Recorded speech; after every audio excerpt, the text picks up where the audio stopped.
that they're there to be partners with the American people, not to be obstacles and barriers to progress.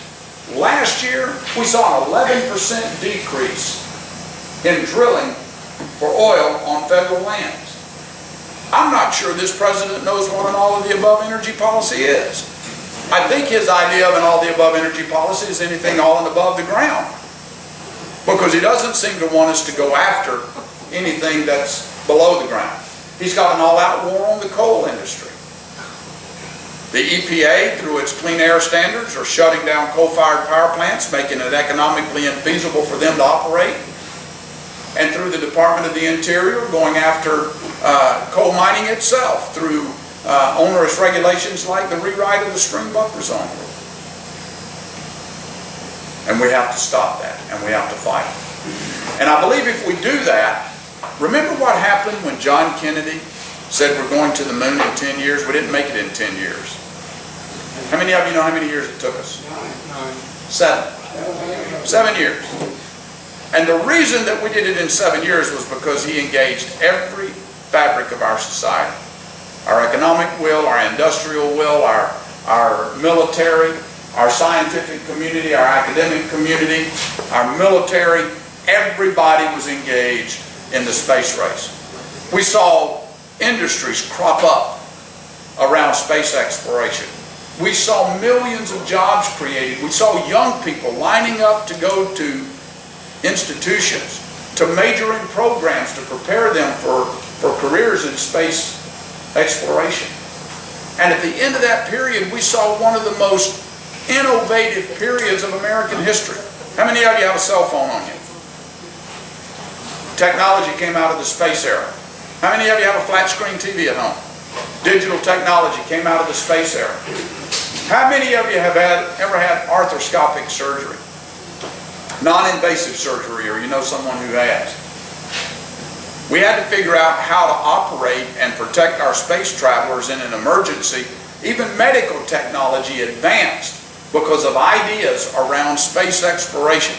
Think about what would happen around energy if we had the kind of energy vision and policy that I just described to you.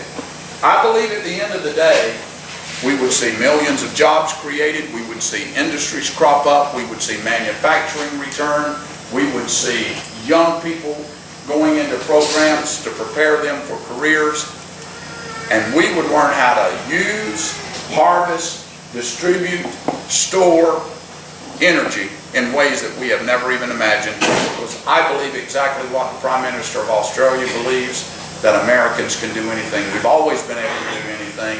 We'll continue to do anything if we can just keep the federal government from walking all over us. Pete. The difference in the Kennedy era is the country was behind that today. Today, you've got Hollywood, the media, you've got all these millionaires and billionaires that Obama's talking about. They're supporting him in these efforts to fund all of these radical groups to stop all this oil and gas drill. We got a bunch of wackos in this country, in this county, that don't want any gas drill. Ask the commissioners, candidates. The goofy things they came up and said to the commissioners, that children are dying all across the country because of gas drilling. Oh yeah. They're goofy, and they actually believe this stuff. They believe it and they repeat it, and a lot of the college students believe because they hear it every day, every day, every day.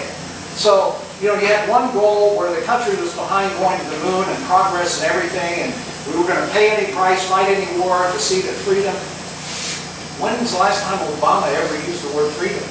He never uses it. He doesn't say liberty, he doesn't say freedom. It's all government. The other day he said something about the only reason the economy is stuck is because of you guys, because you don't vote for his jobs bills.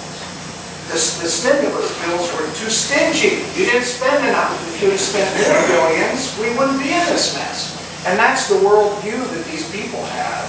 They don't understand free enterprise. They hate free enterprise.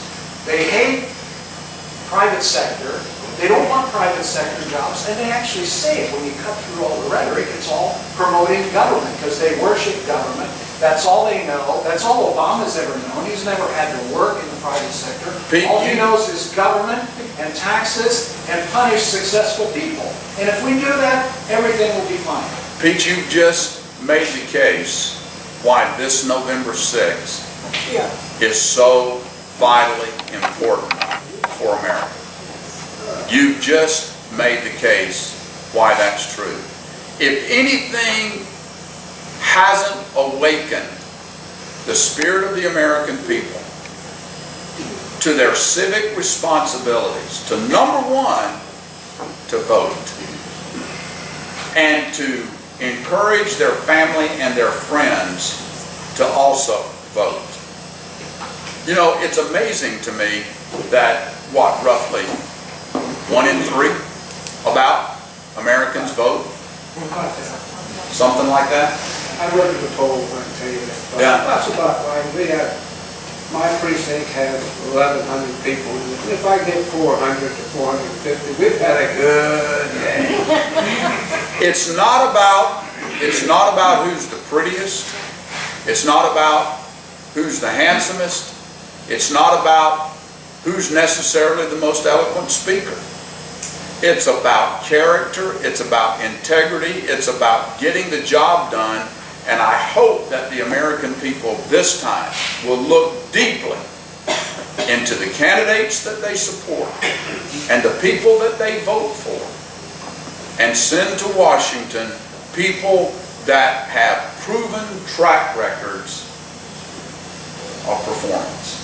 Well, back in World War II, Japanese said, we've awakened a Sleeping giant. sleeping giant. Why not have it awake again?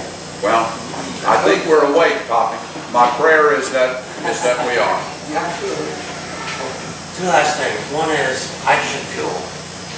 I think we need the same exact thing Kennedy did and say we have to do that.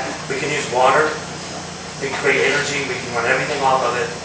We don't have to worry about importing all this money, which would make everything better, start making $1, the whole 9 yards.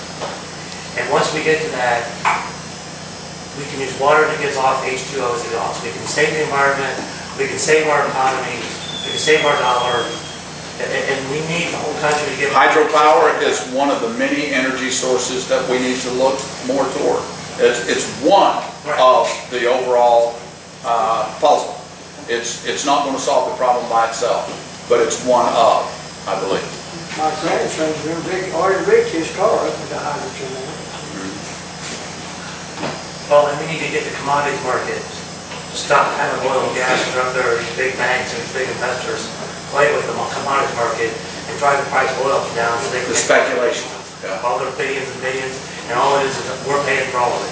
Yeah, I have supported legislation to look into the speculation and to see how speculation is affecting the prices. Couple of things that I personally believe would make a big difference.